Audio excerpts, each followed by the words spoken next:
Oke, yang ketiga, membudayakan paham antara expense ya, biaya, beban ya, dengan aset kayak gitu.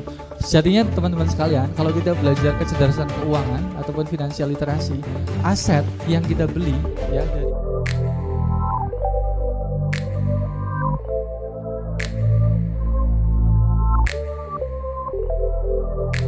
menyadari pentingnya manajemen skill. Jadi walaupun teman-teman masih baru ya, baru mau membangun tim 1 orang, 2 orang dan yang lainnya kayak gitu, pahami bahwasanya ketika kita nih masih 1 orang, berarti kita semuanya ya, kita menjadi top management, kita menjadi middle management, kita menjadi supervisor kayak gitu kan, kita juga menjadi staff, betul nggak? Semuanya di handle kita, berarti kita staff everything, manager everything, supervisor everything, chief everything juga kayak gitu ya. Tapi kalau udah ada 1, kita ngiklan, ada 1 CS, berarti kita sebagai apa? Manager CS, staff advertiser, manager advertiser, staff keuangan, manager keuangan, staff operasional, manager operasional dan lain sebagainya. Artinya kita harus memahami ini. Ketika sudah mulai ada orang di bawah kita ya, nah setidaknya itu kita memiliki ini ya, skill untuk bagaimana kita berinteraksi dengan human, dengan manusia, dengan SDM kita ya, skill konseptual ya, melihat gambaran perusahaan dari big picture ya, gambaran besar, visi ke depan, berpikir strategis dan lain sebagainya. Dan kalau apalagi teman-teman yang udah banyak banget timnya, sudah mulai benar-benar mikirin ilmu-ilmu yang berkaitan dengan manusia, berkaitan dengan growth dan lain sebagainya, dan mengurangi hal-hal yang teknis ini ya. Kalau staff teknis itu memang dia harus 100% kompeten di bidang teknis, betul nggak? Ah gitu ya. Makanya ini kan diarsirnya seperti ini, makin ke atas ini diarsirnya semakin menjauh ke hal teknis. Kalau teman-teman di sini struktur vertikalnya udah panjang banget, manager, supervisor dan seterusnya, ya teman-teman harus lebih banyak belajar di sini ya, leadership ya, yang berkaitan dengan SDM ya, growth dan seterusnya kayak gitu ya. Artinya yaitu sebelum berpikir mendelegasikan ke orang, kita harus siap bahwasanya posisi kita itu adalah posisi yang bisa mengayomi tim kita kayak gitu ya. Tuh. Nah, langkahnya gimana? Kalau teman-teman masih jumlah timnya masih sederhana ataupun masih 1 orang, semuanya dihandle teman-teman. Pertama teman-teman bisa petakan dari rutinitas ya, coret-coret di kertas kayak gitu. Kira-kira apa ya sehari-hari waktu yang paling banyak kita habiskan, tapi hal-hal yang paling monoton ataupun hal-hal teknis banget kayak gitu, clerical banget ya. Oh ternyata ini 1, 2, 3, 4 dan seterusnya ketemu tuh ya. Oh ini berapa menit, berapa jam kayak gitu.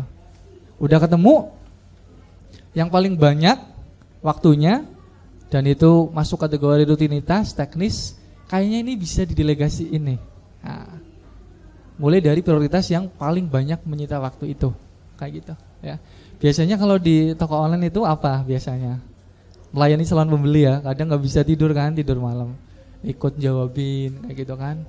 Time spendnya ya, waktu yang dihabiskan banyak kayak gitu. Ya nggak apa-apa, kalau mau pengalaman dulu monggo, nggak apa-apa kayak gitu. Kalau yang baru mulai membangun kayak gitu. Tapi kita harus punya target bahwasanya adalah itu kegiatan yang bisa didelegasikan ke orang lain seperti itu ya. Jadi step pertama teman-teman bisa menggunakan cara ini. Nah, yang kedua ya, prioritaskan dari sisi karakternya. Jadi ada quote ya, hire for character, train for skill ya. Jadi kalau skill itu kadang bisa lah gitu kan, bisa dilatih kok ya. Train for skill itu kadang bisa dilatih kok.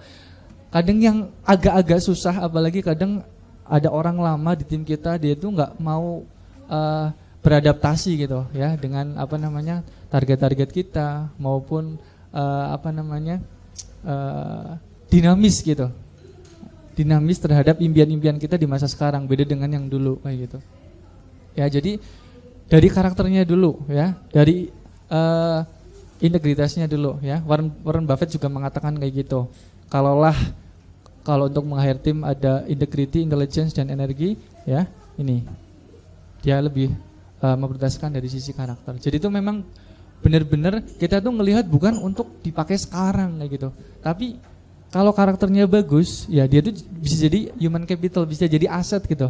Yang bareng-bareng sama kita, nextnya itu bisa mengembangkan ataupun menjadikan bisnis kita tambah berat bisnisnya tambah gede kayak gitu ya.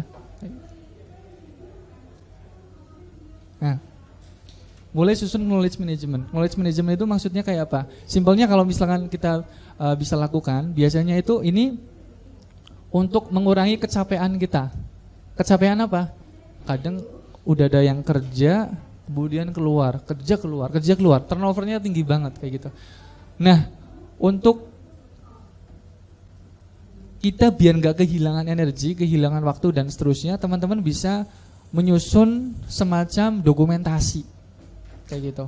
Knowledge apa yang dibutuhkan di tim teman-teman, kan macam-macam ya, masing-masing dari teman-teman itu kan produknya beda-beda, user ataupun customernya, marketnya berbeda-beda. Nah, kira-kira knowledge ataupun skill apa yang kira-kira dibutuhin, dan itu bisa dokumentasikan.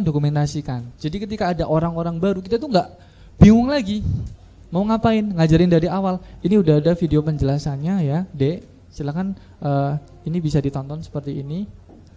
Lengkap di situ kayak gitu.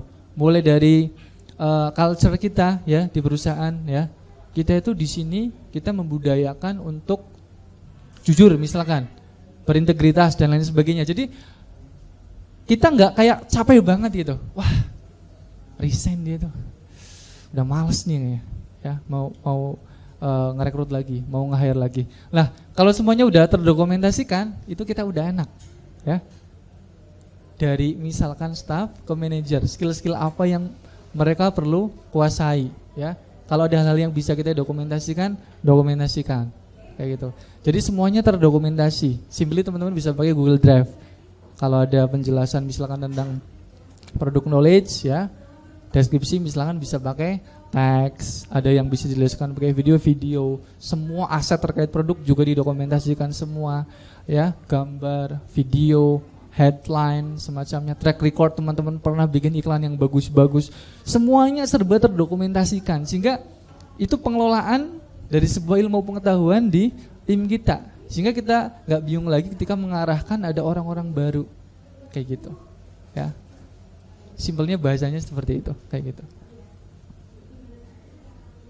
Nah, kita coba melihat, ini ada sebuah video yang mana dari video ini kita bisa belajar ya, bahwasannya instruksi pendokumentasian itu penting sekali ya.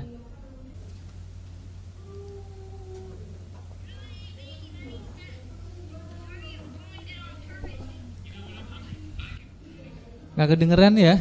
Kayaknya soalnya nggak nyolok, saya pandu ya. Jadi ceritanya itu bapaknya ini mau mengajari anak-anak bagaimana menuliskan sebuah instruksi yang detail di dalam sebuah pendokumentasian. Bapak ini ngajari anak-anak bagaimana caranya membuat roti ya yang siap untuk dimakan. Lalu anak-anak ini dia nulis sebuah instruksi-instruksi. Ketika instruksinya sudah ditulis di sebuah kertas ya, bapaknya ini ibaratnya hanya nuruti apa yang ada di catatan kertas itu. Kalau tadi suruh rotinya dioles-oles, ya dia ngoles-oles roti kayak gitu. Nah, berkali-kali itu gagal. Ya, coba kita lihat contohnya tuh kayak gitu. Nah, maksudnya itu dibuka dulu baru dituang ya. Berarti instruksinya ada yang diperbaiki.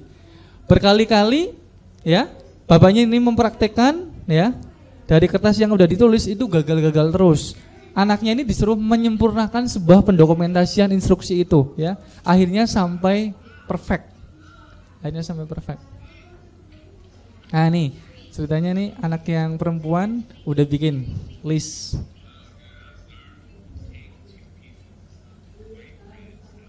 Nah, ambil rotinya.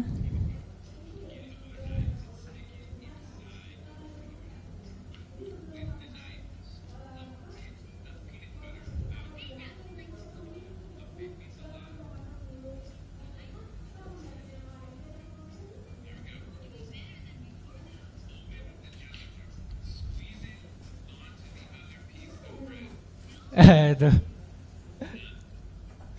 Jadinya kayak gini. Ada yang kurang detail instruksinya. Nah, terus dia balik lagi, memperbaiki lagi sampai detail banget, ya.